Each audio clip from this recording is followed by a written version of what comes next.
Hello everyone ဒီဗီဒီယိုမှာတော့ဒီနှစ်ယောက်ပေါ့နော်ဒီနှစ်ယောက်စကားပြောခန်းလေးကိုလေ့လာကြည့်အောင်ဗျဒီ conversation လေးမှာပေါ့နော် how's it going ဆိုတဲ့ဒီ conversation လေးကိုကျွန်တော်တို့ကြည့်အောင်ဗျဒီမှာဆိုလို့ရှိရင် Arturo နဲ့ Sojin ဆိုတဲ့သူတို့နှစ်ယောက်ဒီစကားပြောတဲ့ဟာလေးကိုပေါ့နော်ကျွန်တော်ဒီမှာကြည့်အောင်ဗျအဲ့တော့ကျွန်တော်ပထမဆုံးဖတ်ပြမယ်ဗျ Hi Sojin Hey Arturo how's it going Great. How are you? I'm fine, thanks. So, are your classes interesting this semester? Yes, they are. I really love biology. Biology?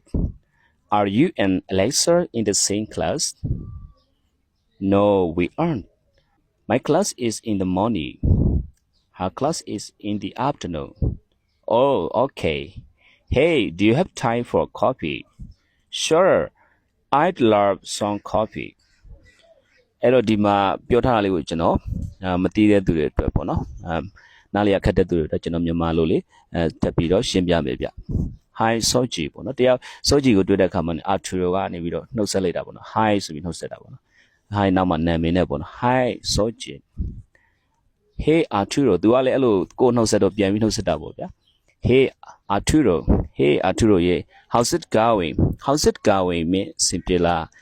How are you ပုံစံမျိုးပေါ့ဗျာ How are you ပုံစံမျိုးပေါ့နော် Me simple la. Me ဘာတွေများဖြစ်နေလဲအခုဘာတွေများလုပ်နေလဲအဲ့လိုမျိုးပြန်မေးတဲ့စကားပေါ့နော်သူရဲ့ဘဝမှာဘာတွေဖြစ်ပျက်နေလဲဆိုတာကိုမေးတာပေါ့နော် How's it going ဆိုတဲ့ပုံစံမျိုးမေးလို့ရတယ်ပေါ့နော်ဒီပုံစံမျိုးမေးလို့ရတယ်ပေါ့နော် Great ငါတို့အဆင်ပြေပါတယ်ကွာ How are you မင်းရောပေါ့နော်မင်းရောနေကောင်းလားမင်းရောဘာတွေလုပ်ဖြစ်နေလဲအဆင်ပြေပြန်မေးလိုက်တာပေါ့နော်အဲ့တော့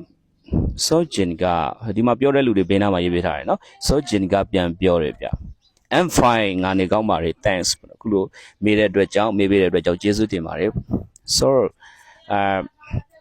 are your classes interesting this semester we are ဆိုလို့ရှိရင်မင်းရဲ့အခုဒီ classes ပေါ့အတန်းတွေပေါ့နော် interesting ဒီ semester ဆိုဒီတက္ကသိုလ်ရဲ့ဒီ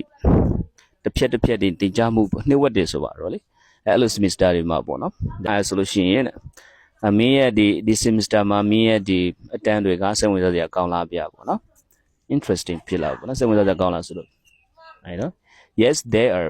ဟုတ်ပါတယ်သူတို့စိတ်ဝင်စားစရာကောင်းပါတယ်ပေါ့နော် I really love biology ငါ biology ကိုအရင်တကယ်ပဲစိတ်ဝင်စားတယ်ကွာ really ပေါ့နော်စိတ်ဝင်စားတယ်ပေါ့ biology ဆိုတာကျွန်တော်မြန်မာလို့ဆိုရင်ဇီဝဗေဒဘာသာရဲ့ပေါ့နော်အဲ့တော့ Sojin ကဘာပြောလဲဆိုတော့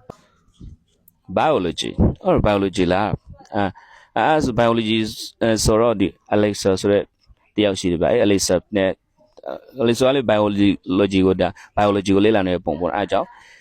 biology ဆိုလို့ရှိရင်မင်းတို့နှစ်ယောက်ကအတန်းတူလားဆိုမေးတာပေါ့ Are you and Alexa in the same class ပေါ့နော်အတန်းတူလားအတန်းတူတတန်းတေးလားပေါ့နော်အဲ့တော့ तू က Arturo ကပြန်ပြောတယ်ဗျ No we aren't ငါတို့အတန်းမတူပါဘူး My class is in the morning my class is in the morning ငါအတန်းကတော့in the morning မနက်အတန်းပေါ့နော်မနက်ပိုင်းမှာတက်ရတယ်ပေါ့နော် her class is in the afternoon သူမရဲ့အတန်းကတော့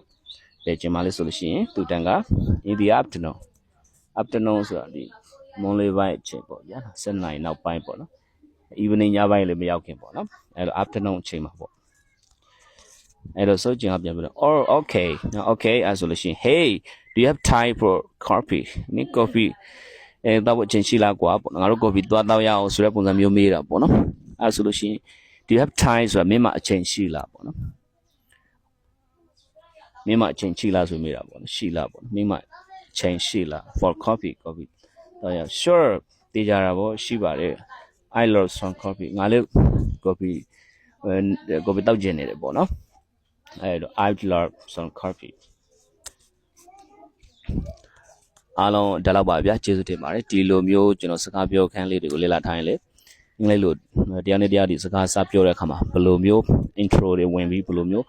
ပြောလို့ရတယ်ဆိုတာကိုသဘောပေါက်လာမှာဖြစ်ပါတယ်ကျေးဇူးတင်ပါတယ်ဗျ